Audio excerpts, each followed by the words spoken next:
আমার আল্লাহ তাআলা ডাক দিয়ে বলে বান্দারে তোমরা যদি দিলের ভিতরে আমি আল্লাহ তাআলার ভয় ঢুকাইতে পারো তোমাদের অন্তরের ভিতরে আমি আল্লাহ তাআলার ভয় ঢুকাইতে পারো এ বান্দা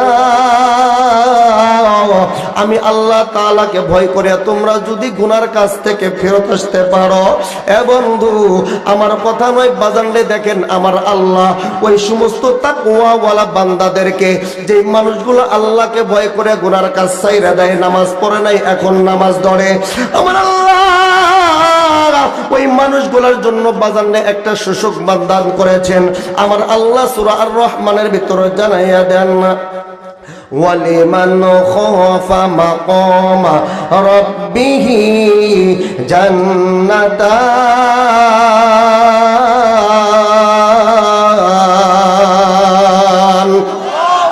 আমার আল্লাহ তাআলা জানাইয়া দেয় বান্দা তোমরা যদি আমি আল্লাহ তাআলাকে ভয় করিয়া তোমরা যদি গুনার কাজ ছাড়তে পারো তোমরা যদি আমি আল্লাহ তাআলাকে ভয় করিয়া সুদ খাওয়া ছেড়ে দিতে পারো আরে বান্দা তোমরা যদি আমি আল্লাহকে ভয় করিয়া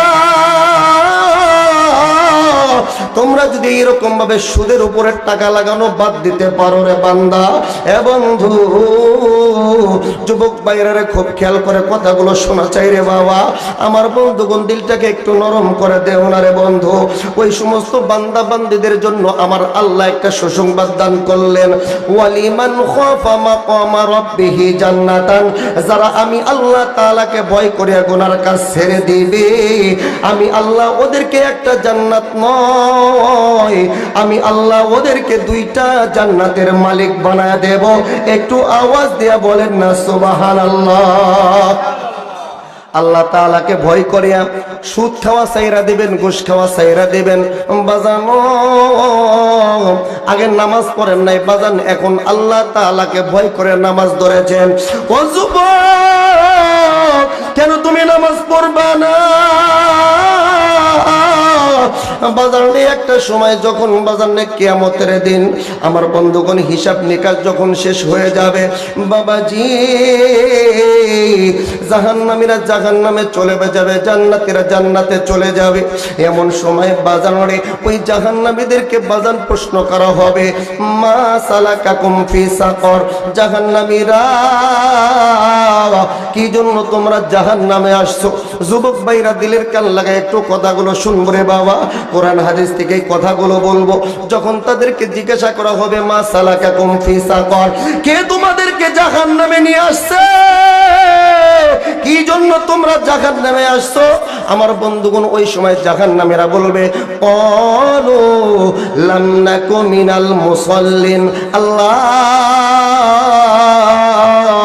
দুনিয়ার জমিনে আমরা নামাজ পড়ি নাই নামাজ না পড়ার কারণে আমরা জাহান্নামে আসছি এ বাবাজি এ বন্ধু তোমাদেরকে একটু বলে রে বাবা কেমনে তুমি কোন সাহসে তুমি নামাজ ছাইরা দাও এর তুমি এত দুর্বল তোমাকে যদি যুবক ভাইরে চুলার উপরে ওই যে চুলার ভিতরে আগুন জ্বলতেছে তুমি একটু তোমার আঙ্গুলটা ওই আগুনের ভিতরে একটা মিনিট ধরে রাখো যুবক তুমি বলবা হুজুর আমি সহ্য করতে পারবো না আগুনের তাপমাত্রা আমি বরদাস্ত করতে পারবো না যুবক ভাই তোমাকে যদি বলা হয় তুমি একটু তোমার আঙ্গুলটা বাজানো একটু চেরাগের আগুনের ভিতর তোমার আঙ্গুলটা ধরে রাখো যুবক তুমি বলবা হুজুর আমি এইটা বরদাস্ত করতে পারবো না ওই আগুনের তাপ আমি সহ্য করতে পারবো না যুবকে তুমি কোন সাহসে নামাজ ছাইরা দাও যুবক কেমনে তুমি জাহান্নামের আগুন থেকে বাঁচবারে বাবা আল্লাহ তাআলা ডাক দেয়া বলে ক্বালু লাম নাকু মিনাল মুসাল্লিন জাহান্নামীরা বলবে নামাজ না পড়ার কারণে আমরা জাহান্নামে আসছি যুবক ভাই তোদের দুটি পায়ে ধরে বলে যাই রে বাবা এই যে আমার বন্ধুগণ শীতের সিজন যখন শুরু হয়ে যায় আমার অনেক ভাইরা বাজারে শীতের কারণে ঠান্ডা পানি দিয়ে ওযু করার ভয়ে আমরা মসজিদে আসি না এ যুবক তুমি চক্ষুটা বন্ধ করে দেখো রে বাবা সমস্ত মানুষ তোমার পর হয়ে যাবে আপনজন পর হয়ে যাবে এ বন্ধু মুসলমান নওজোয়ান যুবক ভাইরা, যেই মা যেই বাবা তোরে কলিজা দিয়া ভালোবাসে, তোমারে কলিজা দিয়া মোহাব্বত করে বন্ধুরে, যেই মা যেই বাবা বাজান তুমি না খাইলে ওই মা বাবা খাইতে পারে না, তুমি অসুস্থ হইলে মা বাবা রাত্রিবেলায় ঘুমাইতে পারে না, বন্ধু রে তোমার যখন চক্ষুটা বন্ধ হয়ে যাবে, তোমার যখন নিঃশ্বাসটা বন্ধ হয়ে যাবে, আর নিঃশ্বাস চলবে না, এ বাবাজি মা কিছুক্ষণ কান্না করবে, কয়েকদিন কান্না করবে, বাবা কান্না করবে, আত্মীয় স্বজন কান্না করবে, কিন্তু বন্ধুরে কেউ কিন্তু তোমার বাড়ির ভিতরে রাখতে চাবে না, কেউ বলবে না আমার সন্তানটা এত আদরের ছিল, এত মোহাব্বতের ছিল, তোমরা আমার সন্তানটা কবরের ভিতরে রাখো না। বাবাজি কেউ বলবে না আমার ভাইটা অত্যন্ত মোহাব্বতের মানুষ ছিল, ভালো মানুষ ছিল, আমার ভাইটাকে কেউ তোমরা কবরের ভিতরে রাখবা না। এ বন্ধু প্রত্যেকটা মানুষ তোমাকে কবরে রাখার জন্য ব্যস্ত হয়ে যাবে, কেউ বা তোমার জন্য বাস বাগানে যাবে বাস কাটার জন্য, কেউ বা তোমাকে কবরের ভিতর রাখার জন্য। আমার বন্ধুগণ কবর খোদার জন্য চলে যাবে রে, কেউ বা আবার বন্ধুগণ তোমার কাফনের কাপড় কেনার জন্য দোকানে চলে যাবে। এ বাবাজি কেউ বা তোমাকে শেষবারের মতন গোসল দেওয়ার জন্য রে বাবা আমার বন্ধুগণ পানি গরম করবে। এ বন্ধু কিন্তু কেউ তোমাকে বাড়িতে রাখতে চাবে না, প্রত্যেকটা মানুষ তোমাকে দুরু দুরু করে আমার বন্ধুগণ কবরে রেখে আসবে। আমার বাবাজির আল্লাহর রাসূল বলে আল কবরু রাউদাতুম মির রিয়াদিল জান্নাহ আও হুফরাতুম মিন হুফারিন নার। ওই কবরটা কারো জন্য জান্নাতের বাগানের মধ্য থেকে একটা বাগান হয়ে যাবে, আবার ওই কবরটা কারো জন্য জাহান্নামের গর্ত থেকে একটা গর্ত হয়ে যাবে। আরে যুবক আমার আপনার দয়ার নবী মায়ার নবী ডাক দিয়া বলে ওই কবরটা তাদের জন্য জান্নাতের গর্ত হবে, ওই কবরটা তাদের জন্য জান্নাতের বাগান হয়ে যাবে।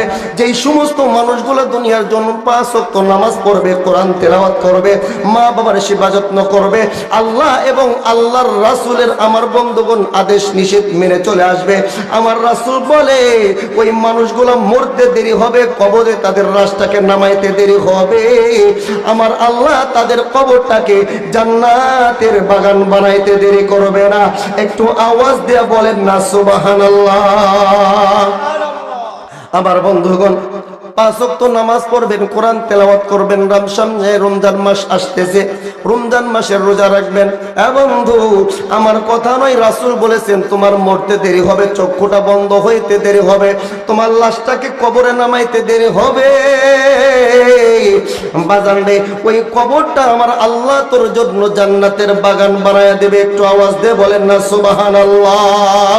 আর যদি বাজান তুমি যদি দুনিয়ার জমিনে নামাজ না পড়ো, আল্লাহ এবং আল্লাহর রাসূলের হুকুম মাইনা না চলো,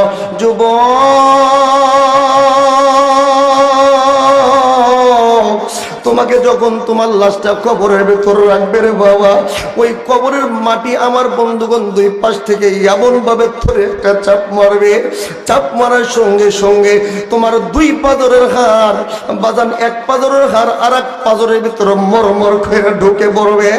যুবক তোমার চিৎকার কেউ শুনবে না, ওই কবরের ভিতরে বেনামাজির কবরের ভিতরে বাজারে সাপ বিচ্ছু নিযুক্ত কইরা দেওয়া হবে। যুবক ভাই দুনিয়ার জমিনে তুমি ছোট সাপ দেখলে ভয়ে দৌড়ায় পালাও, আমার বন্ধুগণ ছোট ছোট বিচ্ছু দেখলে তুমি দৌড়ায় পালাও, কে হাতিদের ভিতরে বাজারে তুমি যদি নামাজ না পড়িয়া না ফরমানি করিয়া কবরের ভিতরে যাও, ওই কবরের ভিতরে তোমার জন্য এমন এমন বাজান বিচ্ছু নিযুক্ত কইরা দেওয়া হবে। ওই বিচ্ছুগুলা দুনিয়ার বিচ্ছুর মতন ছোট নয় রে বাবা, ওই বিচ্ছুগুলা হবে খচ্চরের মতন বড় বড়।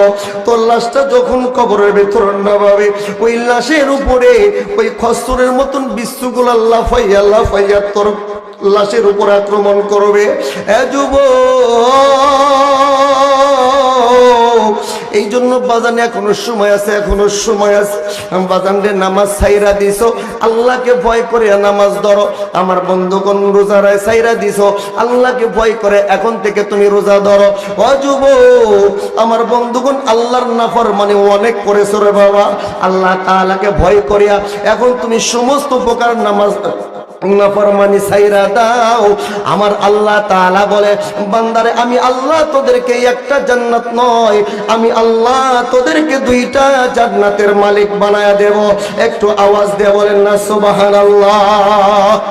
আল্লাহ তাআলা বান্দাকে মাফ করার জন্য ওসিলা তালাশ করে, কিন্তু আমরা এমন ঘাটতেরা মানুষ, আমার বন্ধুগণ আল্লাহ মাফ করতে চায় কিন্তু আমরা মাফ চাইতে জানি না। কথা কোন ঠিক কিনা? আমরা নিজের গুনাহকে মাফ করাইতে চাই না। ও বন্ধু মুসলমান, এই যে আল্লাহ তাআলা বললেন বান্দা 1 নম্বর আদেশ ইত্তাকুল্লাহ, আমি আল্লাহ তাআলাকে ভয় করো।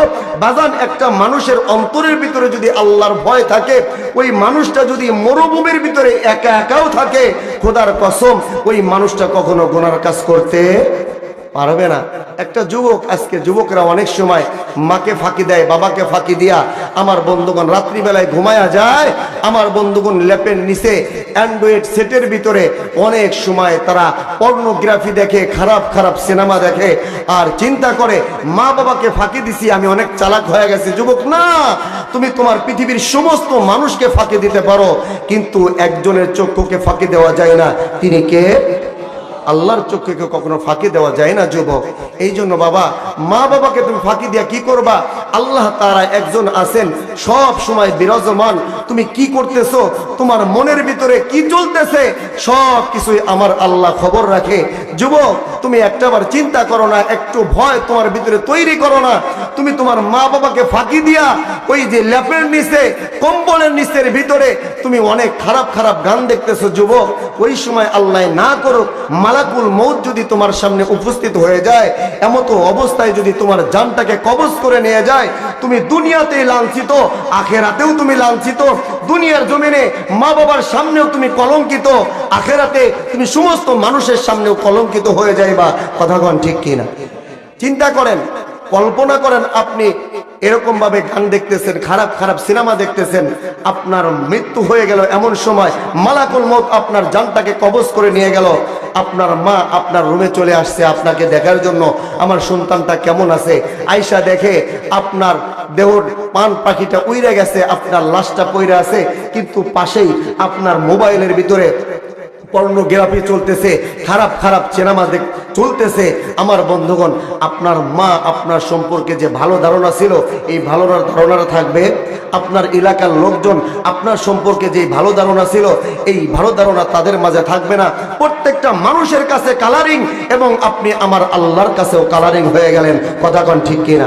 এই জন্য যুবক ভাইদেরকে করজোরে বলবো, যুবক ভাই, মৃত্যুর কোনো গ্যারান্টি নাই, হায়াতের কোনো গ্যারান্টি নাই, কখন আপনার সামনে মালাকুল মউত চলে আসবে এইটা কেউ বলতে পারে না। এই জন্য বাবা, এখনো সময় আছে।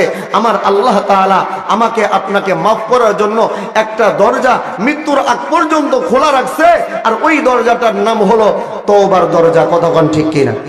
গুনাহ করেছেন, বুঝে আসছে আল্লাহ আমি অনেক গুনাহ করে ফেলেছি।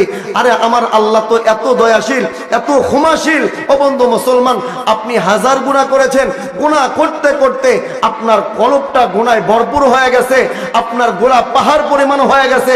আপনি চিন্তা করতেছেন আমার আল্লাহ বুঝি আমার গুনাহকে মাফ করবো না? আমার আল্লাহ ডাক দিয়ে বলে, বান্দা কত গুনাহ করেছস, আমি আল্লাহ তোর গুনার চাইতে আমি আল্লাহর দয়া হাজার হাজার কোটি কোটি গুণে বেশি।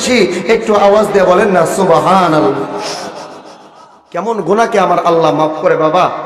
আমার আপনার দয়ার নবী, মায়ার নবী, রহমাতাল লিল আলামিন নবী এইভাবে সাহাবাই কিরামকে নিয়ে বসে আছেন, মজার মজার হাদিস শোনাইতেছেন। আপনাদের কষ্ট হইতেছে? মজার মজার হাদিস শোনাইতেছেন। এমন টাইমে একজন যুবক মুখের উপর চাদর ঢাকা, চাদর দিয়ে মুখটা ঢাইকা আল্লাহর রাসূলের দরবারে প্রবেশ করলেন। আল্লাহর রাসূল সাহাবায়ে কেরামকে বললেন, ও আমার সাহাবীরা, তোমরা একটু সাইড করো, এই যুবকটাকে আমার কাছে আসতে দাও। এইবার যুবকটা আল্লাহর রাসূলের কাছে চলে আসলেন। রাসূল বললেন, যুবক তুমি তোমার মুখটা কি জন্য ঢেকে আছো, তোমার মুখের পর্দাটা একটু সরাইয়া দাও। যুবকটা মুখের উপর থেকে আমার বন্ধুগণ চাদরটা সরাইছে। আল্লাহর রাসূল বললেন, এইবার বলো তোমার নাম কি, তুমি কি জন্য আমার কাছে আসছো? ও বন্ধু মুসলমান, খুব খেয়াল করে শুনবেন। দেখেন আমার আল্লাহ কতটা দয়ালু, আমার আল্লাহ কতটা বান্দার প্রতি ক্ষমাশীল, আমার আল্লাহ বান্দাকে কতটা মোহাব্বত করেন, ভালোবাসেন। এইবার যখন ওই যুবকটা আল্লাহর রাসূলের কাছে আসলেন এবং আল্লাহর রাসূলকে বললেন, ইয়া রাসূলুল্লাহ, আমার নাম হলো দাহিয়াতুল কালবি, আমি আপনার দরবারে আসছি কালেমা পড়ে মুসলমান হওয়ার জন্য। একটু আওয়াজ দিয়ে বলেন না সুবহানাল্লাহ। দাহিয়াতুল কালবি এমন একটা নাম, এমন একজন মানুষ ছিলেন আইয়ামে জাহিলিয়াতের যুগে ইসলাম গ্রহণ করার পূর্বে উনি এমন মানুষ ছিলেন বন্ধু, তার কন্যা সন্তান, কয়েকটা কন্যা সন্তানকে উনি জীবন্ত হত্যা করে মাটি চাপা দিয়ে আমার বন্ধুগণ মেরে ফেলেছেন। এই দাহিয়াতুল কালবি আমার রাসূলের দরবারে আসলেন, কালেমা পড়ে মুসলমান হয়ে গেলেন। মুসলমান হওয়ার পর সাহাবাই কিরাম বসে আছেন, সমস্ত সাহাবাই কিরামের পিছনে যায় বৈশা আছে। আল্লাহর রাসূল আবার তাদেরকে হাদিস শোনাইতেছেন। কিছুক্ষণ পর আল্লাহর রাসূলের কানে একজন মানুষের করুণ কান্নার আওয়াজ ভেসে আসলো। আল্লাহর রাসূল বললেন, ও আমার সাহাবীরা, একটু দেখো তো কে যেন হাউমাউ করে কান্না করতেছে, ছোট বাচ্চাদের মতন করে কান্না করতেছে। সাহাবাই কিরাম লক্ষ্য কইরা দেখে সবেমাত্র কেবলমাত্র যেই যুবকটা কালেমা পড়ে মুসলমান হয়ে গেছে, ওই দাহিয়াতুল কালবি, ছোট বাচ্চারা যেই রকম ভাবে খোদার যন্ত্রণায় মায়ের কাছে কান্নাকাটি করে ওই রকম ভাবে আমার বন্ধুগণ কান্না করতেছে। রাসূলুল্লাহ সাল্লাল্লাহু আলাইহি সাল্লাম বললেন, সাহাবীরা ওই দাহিয়াতুল কালবিকে আমার কাছে একটু পাঠাইয়া দাও। দাহিয়াতুল কালবি নবীজির কাছে আসলেন। আমার নবীজি এমন একজন দরদের নবী ছিলেন, দাহিয়াতুল কালবির মাথায় হাতটা বোলাইয়া ডাক দিয়ে বলে, এরে দাহিয়াতুল কালবি, কি জন্য তুমি কান্না করো, কি হয়েছে তোমার, তুমি কি জন্য কান্না করো? দাহিয়াতুল কালবি বলে, ইয়া রাসূলুল্লাহ, আমি এমন একটা বড় অন্যায় কাজ করেছি, এমন কিছু কিছু গুনাহ আমি করে ফেলেছি। নবী গো, আমার মন সাক্ষী দেয় আমার আল্লাহ বুঝি আমারে মাফ করবে না, আর আমার আল্লাহ যদি আমারে মাফ না করে আমি তো জাহান্নামে হয়ে যাব। ও নবী, ওই জাহান্নামের আযাব বড় ভয়াবহ, ওই জাহান্নামের আযাব আমি দাহিয়াতুল কালবি সহ্য করতে পারবো না, ওই জাহান্নামের আযাবের ভয়ে আমি কান্না করতেছি। ও বন্ধু মুসলমান, ওই সময় আমার রাসূল বললেন, দাহিয়াতুল কালবি, তুমি কি জানো তুমি যেই কালেমা পড়েছো এই কালেমার দাম কত, পাওয়ার কত? আমার বন্ধুগণ, আল্লাহর রাসূল বলে, যেই বান্দা বিশ্বাসের সহিত এই কালেমা একবার পাঠ করবে, আমার আল্লাহ তার অতীতের সমস্ত ছোট বড় সগীরা কবিরা, তার জিন্দেগীর সমস্ত গুনাহকে আমার আল্লাহ মাফ কইরা দেবে। একটু আওয়াজ দিয়ে বলেন না সুবহানাল্লাহ। আমার ভাইজান, আমার বন্ধুগণ, দাহিয়াতুল কালবির কান্না থামে না। দাহিয়াতুল কালবি আমার রাসূলকে ডাক দে বলে, ইয়া রাসূলুল্লাহ, ইয়া হাবিবাল্লাহ, নবী গো, আমার মন সাক্ষী দেয় আমি এত জঘন্যতম অপরাধ করেছি গো নবীজি। এই কালেমার পড়ার পরেও বুঝি আমার আল্লাহ আমারে মাফ করবো না। এবং মুসলমান যুবক ভাইরা, আমার রাসূল ডাক দে বলে, দাহিয়াতুল কালবি রে, তুমি কি এমন গুনাহ করেছো, কি এমন অন্যায় কাজ করেছো? এবং আমার রাসূল ডাক দে বলে, দাহিয়াতুল কালবি, একটু তোমার গুনাহের কথা আমার কাছে খুলে বলো। এ বাবাজি, কোনো দিকে নজর নাই রে বাবা, দেখটা বাবা, দিলটা একটু নরম করে দে না। দাহিয়াতুল কালবি এত বড় গুনাহগার মানুষ হওয়ার পরেও আমার আল্লাহ দাহিয়াতুল কালবিকে যদি মাফ কইরা দেয়, কেন আমার আল্লাহ আমাদেরকে মাফ করবে না? এ বন্ধু, এইবার দাহিয়াতুল কালবি আমার রাসূলকে ডাক দেয়া বলে, ইয়া রাসূলুল্লাহ, নবী গো, আমি যদি আমার গুনাহের কথা আপনার কাছে খুইলা বলি, আপনি আমাকে ঘৃণা করবেন, আপনার দরবার থেকে আপনি আমারে তাড়াইয়া দিবেন। নবী গো, আজকে থেকে আপনি আর আমারে আপনার দরবারে আসতে দেবেন না। আল্লাহর রাসূল বললেন, দাহিয়াতুল কালবি রে, আমি ওয়াদা করলাম আমি তোমাকে আমার দরবার থেকে তাড়াইয়া দেব না, আমি তোমাকে ঘৃণা করব না। এবং বন্ধু, এইবার দাহিয়াতুল কালবি বাজানরে তার গুনাহের কথা আমার রাসূলের কাছে বইলা দিতেছে। আল্লাহর রাসূলকে ডাক দিয়ে বলেন, নবী গো, ইয়া রাসূলুল্লাহ শোনেন আমি কেমন পাপিষ্ঠ মানুষ। এইবার দাহিয়াতুল কালবি আমার রাসূলকে ডাক দিয়ে বলে, ইয়া রাসূলুল্লাহ আমি একজন বড় একজন ব্যবসায়ী মানুষ, নবীজি ব্যবসা করার জন্য দূর দেশে যাব অনেক দিনের জন্য নবী গো, যার কারণে আমি আমার মায়ের কাছ থেকে বিদায় নিলাম, বাবার কাছ থেকে বিদায় নিলাম নবী গো। এমন সময় আমি আমার বিবির কাছ থেকে বিদায় নিব। আমার বিবি যাওয়ার সময় আমার ডাক দেয়া বলল, প্রাণের স্বামী গো আপনি তো অনেক দিনের জন্য সফরে যাইতেছেন, ব্যবসার জন্য যাইতেছেন, ও স্বামী গো আপনার সঙ্গে আমার অনেক দিন দেখা হবে না, সাক্ষাৎ হবে না, কথা হবে না, কিন্তু প্রাণের স্বামী গো আপনি তো ভালো করেই জানেন আমি কয়েকদিন পরে আমার বাচ্চা ডেলিভারি হবে, আমি বাচ্চা পেশাব করব। ও স্বামী আপনার কাছে একটা কথা জানার জন্য একটা কথা জানবার চাই স্বামী গো, আমার গর্ভে থেকে যদি পুত্র সন্তান হয় এই সন্তানটাকে আমি কি করব, আর যদি আমার গর্ভ থেকে কন্যা সন্তান হয় এই কন্যা সন্তানটা আমি কি করব।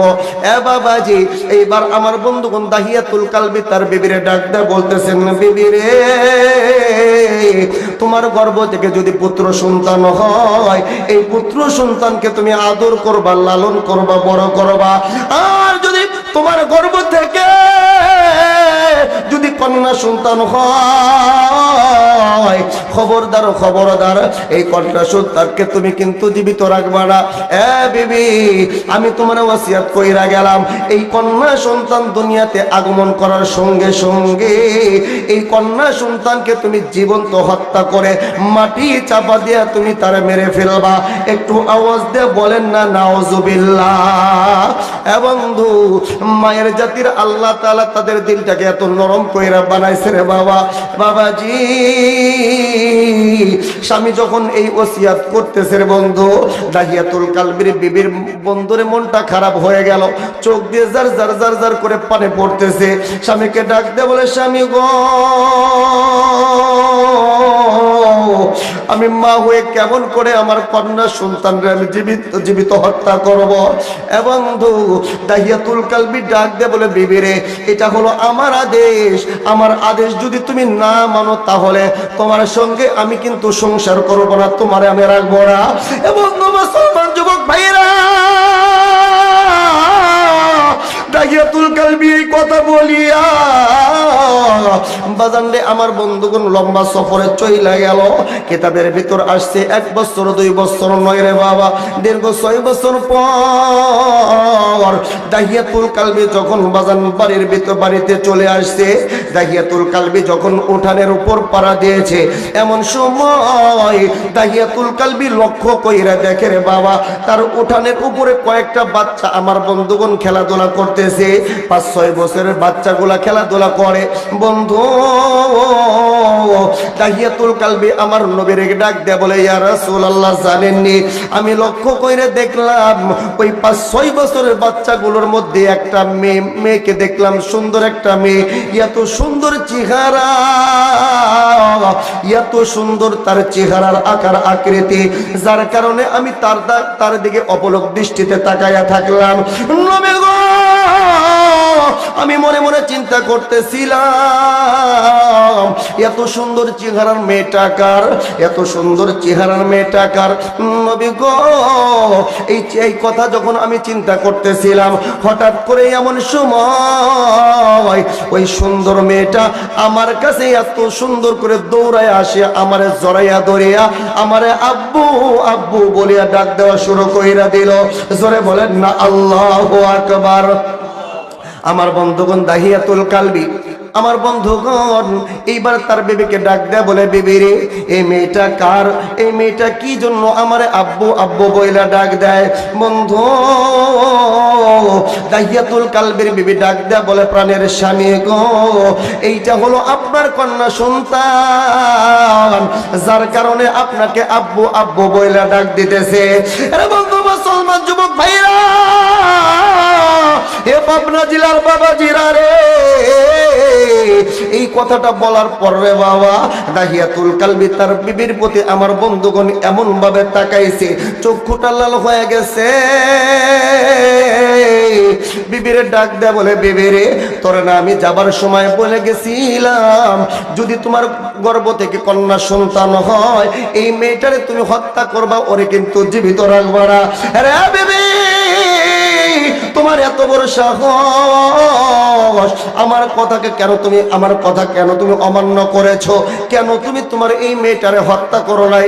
এ বাবাজি, এইবার দাইয়াতুল কালবির বিবি বাজান রে চোখের পানি সাইরা সাইরা ডাক দেয়া বলে, স্বামী গো আমি আপনার কথা অক্ষরে অক্ষরে পালন করতেছিলাম গো স্বামী। যখন আপনার মেয়ে দুনিয়ার জমিনে পদার্পণ করলো, আগমন করলো, ও স্বামী গো আমি আপনার মেয়েটাকে মানার জন্য একটা রুমের ভিতর নিয়ে গেলাম। স্বামী গো যখন আমি আপনার মেয়েটার গলায় টিভি মারবো এমন সময় আমি আপনার মেয়েটার চেহারার দিকে তাকাইয়া দেখি গো আপনার মেয়ের চেহারাটা এত সুন্দর, এত সুন্দর, আপনার চেহারার সঙ্গে হুবাহুব আপনার মেয়ের চেহারাটা মিল হয়ে গেছে। একটু আওয়াজ দিয়ে বলেন না সুবহানাল্লাহ। প্রাণের স্বামী গো, এই জন্য আমার মন আমারে বারবার ডাক দেয় বলে, এরে দাহিয়াতুল কালবির বিবি তুমি তোমার এই সুন্দর মেয়েটারে মাইরো না, কেননা এই মেয়েটার চেহারা তার বাবার মতন হয়েছে। আমি বলি তোমার বাবাও তারে মারতে পারবে না, তারে মারতে পারবে না। স্বামী গো এই জন্য আমি আপনার মেয়েকে মারতে পারি নাই, বরং আমি আপনার মেয়েটার নাম মাইরা তার সুন্দর একটা নাম দিয়েছি। আমি ওর সুন্দর একটা নাম দিয়েছি জামিলা। এবং মুসলমান যুবক ভাইরা এই কথা শোনার পর দাহিয়াতুল কালবি আমার রাসূলকে ডাক দিয়ে বলে, ইয়া রাসূলুল্লাহ, ইয়া হাবিবাল্লাহ। ওই সময় আমি চিন্তা করলাম এখন তো আমার মেয়েটারে বিবির সামনে মারা যাবে না, কিন্তু নবীজি গো আমি আমার ইচ্ছার উপরে অটল থাকলাম, আমি আমার মনের কাছে অটল থাকলাম। আমি চিন্তা করলাম যখন ওই সুযোগ পাবো আমি আমার মেয়েটার দুনিয়া থেকে বিদায় করে দেব, আর আমিও হত্যা করে ফেলবো। এ বাবাজি ওই সময় বাজান রে আইয়ামে জাহিলিয়াতের যুগে মেয়েদেরকে আমার বন্ধুগণ মানুষ ভালোবাসতো না, বাবারা আমার বন্ধুগণ তাদের মেয়েদেরকে দেখতে পারতো না। ওই সময় মায়ের জাতিদের কোনো দাম ছিল না। আমার বন্ধুগণ এই কোরআন ইসলাম আমার বন্ধুগণ আমার মায়েদের ইজ্জতকে বৃদ্ধি করে দিয়েছে। এই কোরআন আমার বন্ধুগণ মায়েদের দাম বাড়ায় দিয়েছে। কথা কোন ঠিক কিনা? আর আজকে আমার মায়েরাই আমাদের সাথে মিছিল করে আমাদের পুরুষের সমান অধিকার নেওয়ার জন্য। কথা কোন ঠিক কিনা? সমান অধিকার যেই দিন থেকে চাওয়ার জন্য মিছিল শুরু করে দিছে আমার বন্ধুগণ দেখবেন এখন আমাদের মায়েদের কি অবস্থা। রাস্তায়, নদীর আশেপাশে, গাছের চিপায় চাপায় আজকে আমাদের মায়ের লাশগুলা পইরা থাকে। কথা কোন ঠিক কিনা? ও বন্ধু মুসলমান, এর একমাত্র কারণ হইল আজকে আমার মায়েরা আমার বন্ধুগণ নির্লজ্জ, বেহায়া, এমন বেপরদায় চলাফেরা করে। আমার বন্ধুগণ পুরুষদের সমান অধিকার চাওয়ার জন্য আজকে তারা আমাদের মতন মহিলা মানুষ হয়েও পুরুষের মতন সাজুগুজু মারে। কথা কোন ঠিক কিনা? এরকম মানুষ আছে না নাই? ও বন্ধু মুসলমান, অথচ ইসলাম তাদের কতটা ইজ্জত বাড়ায় দিছে। যাদের তাদের কোনো মূল্য ছিল না, সমাজে তাদের কোনো দাম ছিল না, আমার বন্ধুগণ যেখানেই তাদেরকে পাইতো তাদেরকে ভোগের পণ্য মনে করত, তাদেরকে হত্যা করত। দাহিয়াতুল কালবি বলে, আমি ইরাদা করেছি, ইচ্ছা করলাম যখনই সুযোগ পাবো আমি আমার মেয়েটারে বাঁচতে দেব না, হত্যা করে ফেলবো। নবী গো আমি সুযোগের অপেক্ষায় রইলাম। রাত্রিবেলায় যখন বিছানায় ঘুমানোর জন্য চলে গেলাম, নবী আমার চোখে ঘুম আসে না। আমার মাথায় শয়তান ওয়াসওয়াসা দেওয়া শুরু করে দিল। আমার ডাক দেয়া বলে, এরে দাহিয়াতুল কালবি তুমি কেমন বাবা, তুমি কেমন বাবা? তোমার ঘরে একটা কন্যা সন্তান জন্ম নিয়েছে, তোমার মেয়েটা একটা সময় বড় হবে, মানুষের বাড়ি জিয়ের কাজ করবে, মানুষ তোমাকে, সমাজে কেউ তোমাকে দাম দেবে না, অবহেলা করবে, তোমাকে মানুষ হেই প্রতিপন্ন করবে। এখনো পর্যন্ত তুমি তোমার মেয়েটারে জীবন হত্যা করে ফেলো নাই, জীবিত রাখছো, তুমি কেমন বাবা? ইয়া রাসূল আল্লাহ, ইয়া হাবিব আল্লাহ, ওই সময় আমি ইচ্ছা করলাম যে যেমন করেই হোক আমি আমার মেয়েটারে হত্যা করে ফেলবো। এমন সময় আমার মনের ভিতরে এরকম ভাবে খারাপ ধারণা চলে আসলো, চিন্তা চলে আসলো যে সকালবেলা হইলেই আমি আমার বিবিটারে ডাক দিয়ে বলবো, বিবিরে আজ 6 বছর পর্যন্ত বন্ধু বান্ধবের সঙ্গে সাক্ষাৎ নাই, দেখা সাক্ষাৎ নাই, এই কথা বলিয়া আমি আমার মেয়েটারে আমার সঙ্গে বন্ধুর বাড়িতে বেড়ানোর কথা বলে নিয়ে যাব এবং ফাঁকা মাঠ পাইলেই আমার মেয়েটারে আমি জীবন্ত হত্যা করে ফেলবো। একটু আওয়াজ দিয়ে বলেন না নাউজুবিল্লাহ। আমার বন্ধুগণ, দাহিয়াতুল কালবি কত বড় পাপিষ্ঠ মানুষ ছিলেন, এরপরেও যদি আমার আল্লাহ তারে মাফ করে দিতে পারে, হে যুবক, তাহলে তুমি কোন চিন্তা নিয়ে বসে আছো? তোমাকে আমার আল্লাহ মাফ করবে না? না, এই চিন্তা নিয়ে বসে থাকলে হবে না।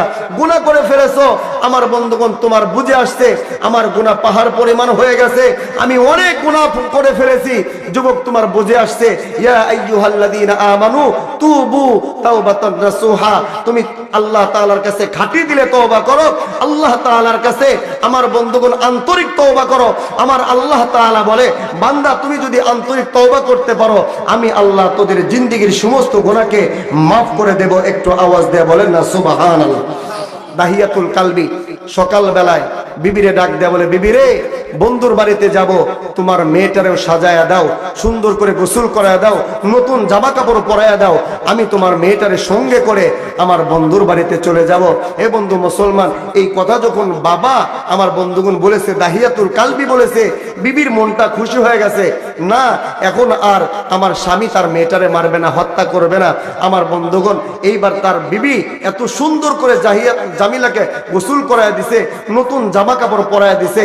আমার বন্ধুগণ, এইবার যখন জামিলাকে দাহিয়াতুল কালবির হাতে তুলে দেয়, স্বামীর হাতে তুলে দেয়, আর যাওয়ার সময় ডাক দেয়া বলে, প্রাণের স্বামী গো, আপনি তো ভালো করেই জানেন এই জামিলা ছাড়া দুনিয়াতে আমার আপন বলতে আর কেউ নাই, জামিলা ছাড়া আমাকে মা বলে ডাকার মতন আর কেউ নাই।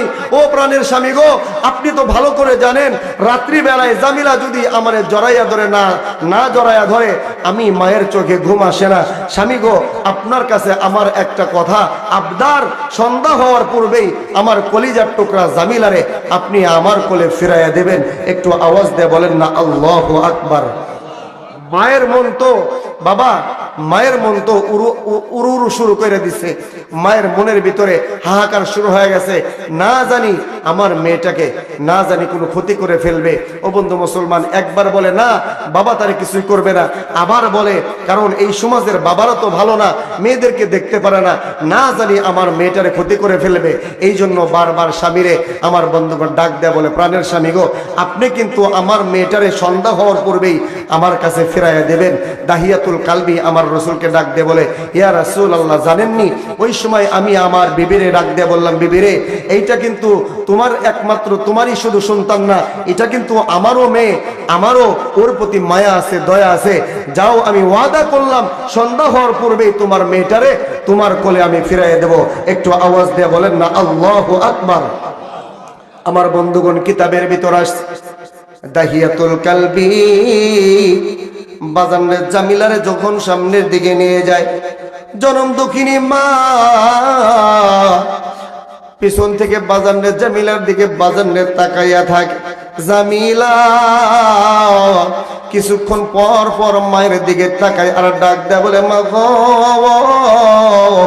তুমি চিন্তা কইরো না, তুমি টেনশন কইরো না, আমার বাবা আমারে মারবে না, আমারে হত্যা করবে না। ও মা, সন্ধ্যা হওয়ার পূর্বে আমার বাবা আমার তোমার কোলে ফিরাইয়া দেব, মা তুমি টেনশন কইরো না। এবং মুসলমান যুবক ভাইরা রে, মায়ের মন বাজান সন্তান যদি বিপদে পড়ে, বাজান রে, পৃথিবীর মানুষ জানার আগে, প্রতিবেশী মানুষ জানার আগেই আগে আমার আল্লাহ তার মায়ের কলেজার ভিতর বাজানে কেমন জানে একটা দাগ লাগাইয়া দেয়। মা বুঝতে পারে আমার সন্তান কষ্টের ভিতরে আছে, আমার সন্তানের ভিতরে এরকম ভাবে আমার সন্তান মুসিবতের ভিতরে আছে, কিন্তু আমার কেমন পাষাণ্ড সন্তান, যেই মা আমার জন্য এত কষ্ট করে রে, যেই মা আমার আপনাকে মানুষ করার জন্য বাজান মানুষের বাড়ি কাজ করে, আমার আপনার পরীক্ষার ফি জোগাইয়া দেয়। এ বন্ধু, আমার আপনার অসুখ হয়েছে, জনম দুঃখিনী মা রাত্রি বেলায় ঘুমাইতে পারে না, বাজার মা সারা রাত আমার পাশে বৈশা থাকে আর মাথায় পানি পট্টি করে, আর মাঝে মাঝে জিজ্ঞাসা করে, বেটা রে, এখন তোমার কেমন লাগতেছে, তোমার শরীরটা কেমন? এবং মুসলমান যুবক ভাইরা, আমি আপনি মাকে ডাক দে বলে, মা গো, এখন আমার ভালো লাগতেছে, আমার শরীরের ভিতর আর জ্বর নাই। ও মা, তুমি ঘুমাইয়া পড়ো, তুমি টেনশন কইরো না, আমাকে নিয়ে চিন্তা কইরো না। যুবক, ওই জনম দুঃখিনী মা বাজান তারপরেও ঘুমায় না, সন্তান সান্ত্বনা দেওয়ার পরেও মা ঘুমায় না। কারণ কি জন্য ঘুমায় না রে বাবা? মা জানে সন্তানের এখন হয়তো জ্বরটা ছাইরা গেছে, রাত্রি বেলায় আবার আমার সন্তানের জ্বরটা বাইরে যাইতে পারে। ওই সময় আমি মা যদি ঘুমাইয়া যাই, আমার সন্তানের কি অবস্থা হবে? আমার সন্তান কষ্ট করবে। এরা যুবক, যেই মা তোর কষ্ট হবে এই জন্য মা সারা রাত ঘুমাই না। আজকে ওই মা বৃদ্ধ হয়ে গেছে, ওই মা ওয়াকিজ হয়ে গেছে, হাঁটতে পারে না, চলতে পারে না। মা ঘরের বাইরে বের হবে বাজারে লাঠি বর দেওয়া ছাড়া বাইরে বের হতে পারে না। আজকে তুমি সন্তান বড় ডাক্তার হয়েছো, ইঞ্জিনিয়ার হয়ে গেছো, আজকে তোমার বড় একটা চাকরি হয়ে গেছে। আজকে তুমি ওই জনম দুঃখিনী মারে বাজারে ভইলা বিবি বাল বাচ্চা নিয়ে ঢাকার ফ্ল্যাটের ভিতরে তুমি ঘুমাও, তুমি কাশিনাথপুর শহরের ভিতরে ফ্ল্যাট নিয়ে তুমি ঘুমাও।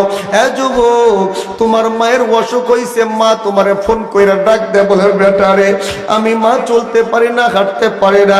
ও বেটা, বয়স হয়ে গেছে, ওষুধ খাওয়ার দরকার। এবং তো মুসলমান, এমন কিছু নিষ্ঠুর সন্তান আছে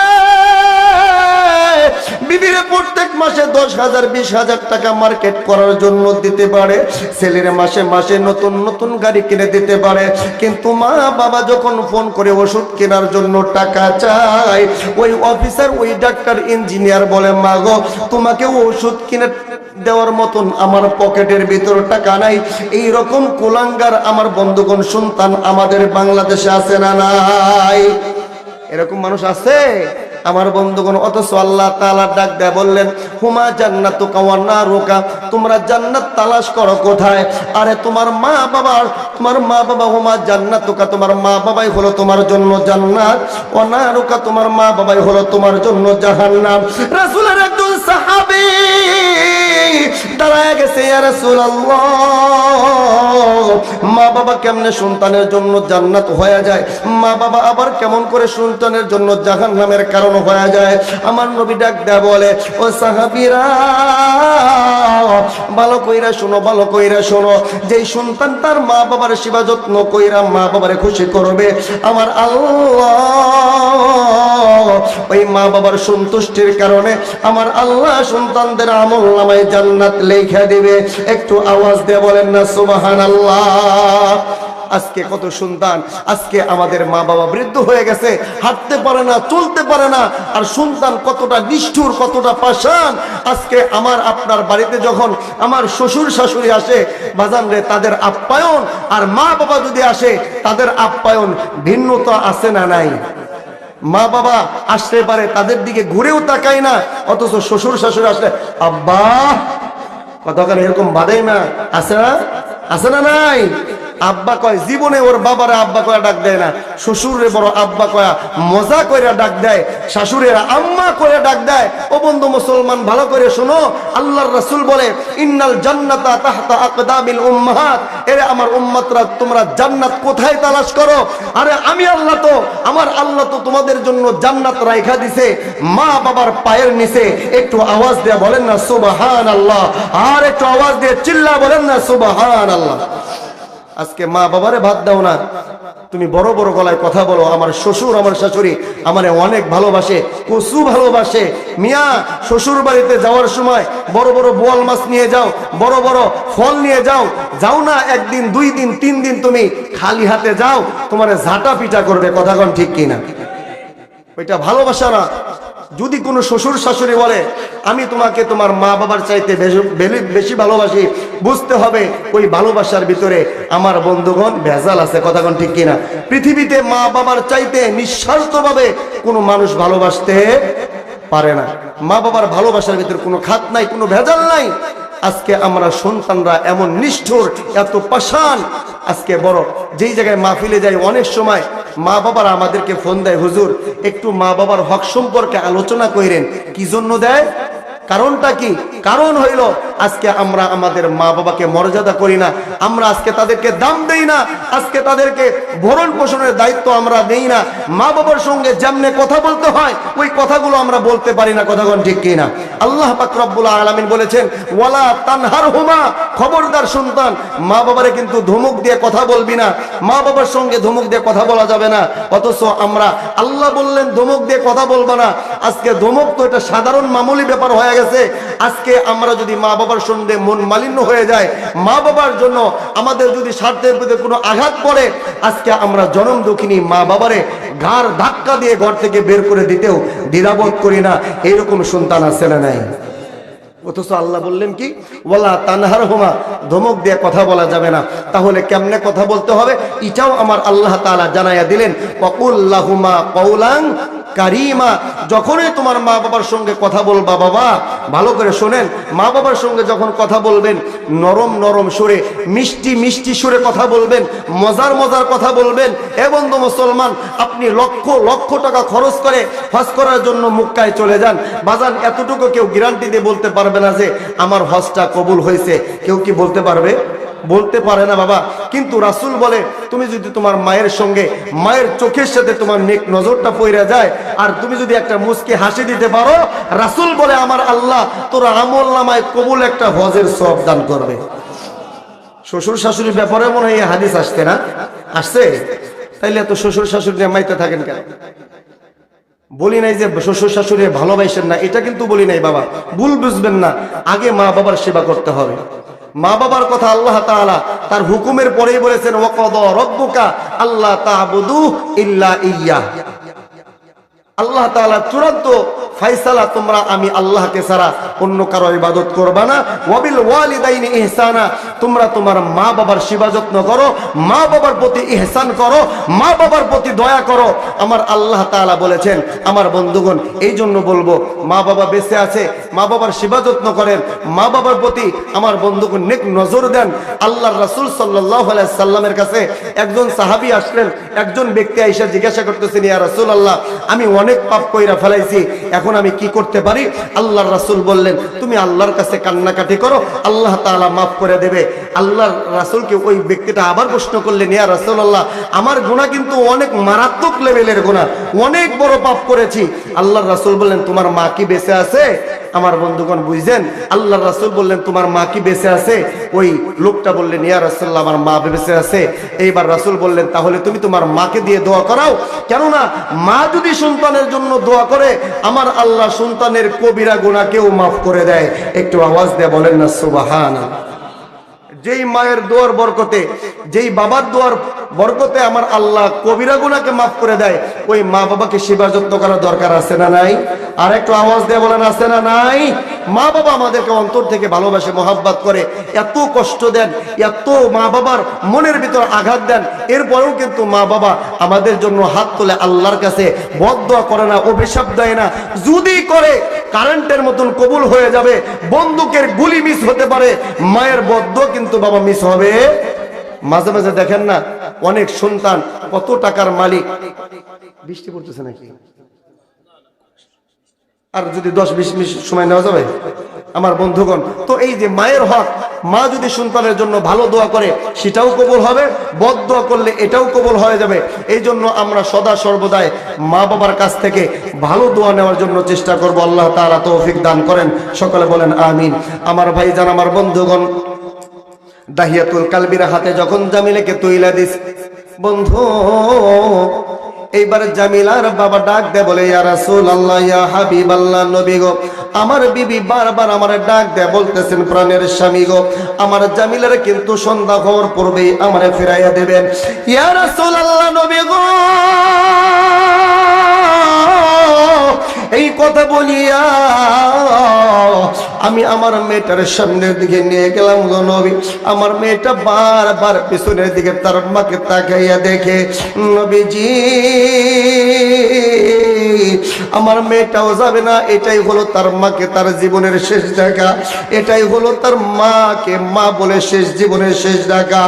নবী গো, এইবার যখন অনেক দূরে চলে গেলাম, আমি পিছনে তাকাইয়া দেখি এখন আর আমার বিবিরে দেখা যায় না। এমন একটা জায়গায় চলে গেলাম যে জায়গায় কোনো মানুষজন নাই, বসত বাড়ি নাই। নবী গো,